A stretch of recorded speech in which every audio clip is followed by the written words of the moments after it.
ടെക്നോയുടെ techno spark 20 Pro 5G എന്ന പുതിയൊരു smart phone ഇപ്പോൾ ലോഞ്ച് ചെയ്തിട്ടുണ്ട്. ഈ ഒരു വീഡിയോയിൽ നമ്മൾ നോക്കാൻ പോകുന്നത് ടെക്നോ സ്പാർക്ക് 20 Pro 5G എന്നുള്ള സ്മാർട്ട് ഫോണിനെ പറ്റിയിട്ടാണ്. നമ്മൾ ആദ്യം ഫീച്ചേഴ്സും കാര്യങ്ങളൊക്കെ നോക്കുകയാണെന്നുണ്ടെങ്കിൽ ഡിസ്പ്ലേയുടെ കാര്യത്തിൽ ടെക്നോ സ്പാർക്ക് 20 Pro 5Gയിൽ 6.78 ഇഞ്ചിൻ്റെ ഫുൾ HD പ്ലസ് ഡിസ്പ്ലേ ആണ് വരുന്നത്. LCD പാനലാണ് ഇതിൽ ഉപയോഗിച്ചിരിക്കുന്നത്. 16,650 രൂപ പ്രൈസ് റേഞ്ചിലായിട്ടാണ് ഈ സ്മാർട്ട് ഫോൺ ഇപ്പോൾ ലോഞ്ച് ചെയ്തിരിക്കുന്നത്. ആ ഒരു പ്രൈസ് റേഞ്ചിൽ LCD പാനൽ എന്നുള്ളത് തരക്കേടില്ലാത്തൊരു കാര്യമാണ്. AMOLED ഡിസ്പ്ലേ ഉണ്ടായിരുന്നെങ്കിൽ കുറച്ചും കൂടി നന്നായനെ. എന്നാലും LCD പാനൽ ഓക്കെയാണ്. 120 Hz റിഫ്രഷ് റേറ്റ് ഒക്കെ സപ്പോർട്ട് ചെയ്യുന്നുണ്ട്. പഞ്ചോൾ ഡിസൈൻ വരുന്നുണ്ട്. പഞ്ചോൾ വരുന്ന ടോപ്പ് സെൻറ്റർ ഭാഗത്തായിട്ടാണ്. പിന്നെ ഡൈനാമിക് പോർട്ട് എന്നുള്ള ഫീച്ചർ ഇതിൽ വരുന്നുണ്ട്. അതായത് iPhone 15 സീരീസിലേതുപോലെ ആയിരിക്കും നോട്ടിഫിക്കേഷനൊക്കെ വരിക. ആ ഒരു പഞ്ചോളുടെ ഭാഗത്തായിട്ട് നോട്ടിഫിക്കേഷനൊക്കെ കാണിക്കുന്നതായിരിക്കും.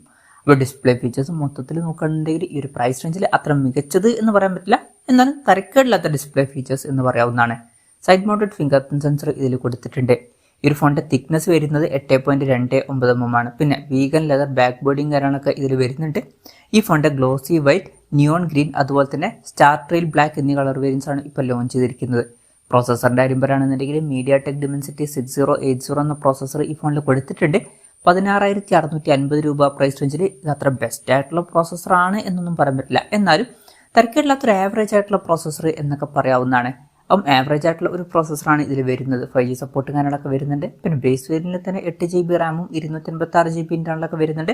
അത് നല്ലൊരു കാര്യം തന്നെയാണ്. LPDDR4Xന്റെ റാമും UFS 2.2 സ്റ്റോറേജ് ടൈപ്പാണ് ഇതിൽ വരുന്നത്. മെമ്മറി ഫ്യൂഷൻ എന്നുള്ള ഫീച്ചർ ഇതിൽ വരുന്നുണ്ട്. അതായത് എക്സ്ട്രാ റാം വേണ്ട സമയത്ത് ഇന്റേണൽ മെമ്മറിയിൽ നിന്ന് കുറച്ച് മെമ്മറി എടുത്തിട്ട് അത് റാമായിട്ട് യൂസ് ചെയ്യുന്നതായിരിക്കും. അങ്ങനെ 8 GB റാം വരെ എക്സ്ട്രാ നമുക്ക് ലഭിക്കുന്നതായിരിക്കും. NFC എന്നുള്ള ഫീച്ചറൊക്കെ ഇതിൽ സപ്പോർട്ട് ചെയ്യുന്നുണ്ട്. സ്റ്റീരിയോ സ്പീക്കേഴ്സ് ഈ ഫോണിൽ വരുന്നുണ്ട്. ഡോൾബി അറ്റ്മോസിന്റെ സൗണ്ടും ഇതിൽ സപ്പോർട്ട് ചെയ്യുന്നുണ്ട്. ആൻഡ്രോയിഡ് 14 ബേസ് ആയിട്ടുള്ള iOS സോഫ്റ്റ്വെയർ ആണ് ഈ ഫോണിൽ വരുന്നത്. ക്യാമറയുടെ കാര്യം പറയുകയാണെന്നുണ്ടെങ്കിൽ ഫോണിന്റെ പിന്നിൽ ഡുവൽ ക്യാമറ സെറ്റപ്പാണ് കൊടുത്തിരിക്കുന്നത്. 108 മെഗാ മെയിൻ ക്യാമറ സെൻസർ വരുന്നുണ്ട്. പിന്നെ 2 മെഗാ പിക്സലിന്റെ f2.4 അപ്പേഴ്സിൽ വരുന്ന മാക്രോ ലെൻസും ഇതിൽ കൊടുത്തിട്ടുണ്ട്. അപ്പോൾ ശ്രദ്ധിക്കേണ്ട ഒരു കാര്യം, ഇതിൽ അൾട്രാ വൈഡ് ആംഗിൾ ലെൻസ് ഒന്നും വരുന്നില്ല. ഈ ഒരു പ്രൈസ് റേഞ്ചിൽ അൾട്രാ വൈഡ് ആംഗിൾ ലെൻസും കൂടി ഉണ്ടായിരുന്നെങ്കിൽ കുറച്ചും കൂടി നന്നായേനെ. പിന്നെ ഫ്രണ്ടിൽ 8 മെഗാ പിക്സലിൽ സെൽഫി ക്യാമറ കൊടുത്തിട്ടുള്ളൂ. ഇനി ബാറ്ററിയുടെ കാര്യം പറയുകയാണെന്നുണ്ടെങ്കിൽ 5000 mAh ബാറ്ററി കൊടുത്തിട്ടുണ്ട്. 33 വാട്ടിന്റെ ഫാസ്റ്റ് ചാർജ് സപ്പോർട്ട് ചെയ്യുന്നുണ്ട്. തരക്കേടില്ലാത്തൊരു ചാർജിങ് സ്പീഡാണ് ഈ ഒരു പ്രൈസ് റേഞ്ചിൽ.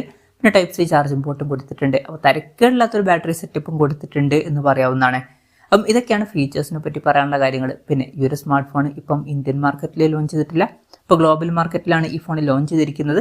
$199 എന്ന പ്രൈസിങ്ങിലാണ് ഈ ഫോൺ ഇപ്പോൾ ലോഞ്ച് ചെയ്തിരിക്കുന്നത്. അതായത് 16,650 രൂപ പ്രൈസ് റേഞ്ചിലായിട്ട് ഇന്ത്യൻ മാർക്കറ്റിൽ ഈ ഫോൺ ലോഞ്ച് ചെയ്യുന്ന വെച്ചാൽ മിക്കവാറും ഈ ഫോൺ ഇന്ത്യൻ മാർക്കറ്റിൽ ലോഞ്ച് ചെയ്യുന്നതായിരിക്കും. പക്ഷേ ഇന്ത്യയിലെ ലോഞ്ച് ഡേറ്റും കാര്യങ്ങളൊന്നും ഇപ്പം പറയാൻ കഴിഞ്ഞിട്ടില്ല. അതിനെ പറ്റിയിട്ടുള്ള ന്യൂസുകളൊക്കെ വരുമ്പോൾ അതിനെ പറ്റിയിട്ടുള്ള വീഡിയോസൊക്കെ നമ്മൾ ചെയ്യുന്നതായിരിക്കും. അപ്പം അതുപോലുള്ള വീഡിയോസ് കാണാൻ താല്പര്യമുണ്ടെന്നുണ്ടെങ്കിൽ ഈ ചാനലും സബ്സ്ക്രൈബ് ചെയ്യാവുന്നതാണ്.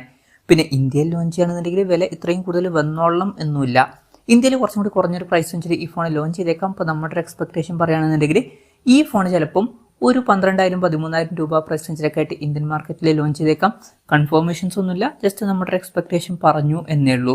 എന്തായാലും ടെക്നോയുടെ ടെക്നോ സ്പാർക്ക് 20 Pro 5G എന്ന പുതിയൊരു സ്മാർട്ട് ഫോൺ ഇപ്പോൾ ലോഞ്ച് ചെയ്തിട്ടുണ്ട്. ഇപ്പം ഗ്ലോബൽ പ്രൈസിങ് അത്ര മികച്ചൊരു പ്രൈസിങ് ആയിട്ട് തോന്നിയിട്ടില്ല. ആ ഒരു പ്രൈസ് റേഞ്ചിൽ ജസ്റ്റ് ആവറേജ് ആയിട്ടുള്ള ഫീച്ചേഴ്സ് എന്നേ പറയാൻ പറ്റുള്ളൂ. എന്നാലും ടെക്നോ സ്പാർക്ക് 20 Pro 5G എന്ന ഫോണിനെ പറ്റിയിട്ടുള്ള നിങ്ങളുടെ അഭിപ്രായം ജസ്റ്റ് ഒന്ന് കമൻറ്റ് ചെയ്യുക. അതുപോലെ തന്നെ ഈ ഒരു സ്മാർട്ട് ഫോൺ ഇന്ത്യൻ മാർക്കറ്റിൽ ലോഞ്ച് ചെയ്യുകയാണെന്നുണ്ടെങ്കിൽ നിങ്ങൾ ഏത് പ്രൈസിങ്ങിലാണ് എക്സ്പെക്ട് ചെയ്യുന്നത് എന്നുള്ള കാര്യം കൂടി ജസ്റ്റ് ഒന്ന് കമൻറ്റ് ചെയ്യുക.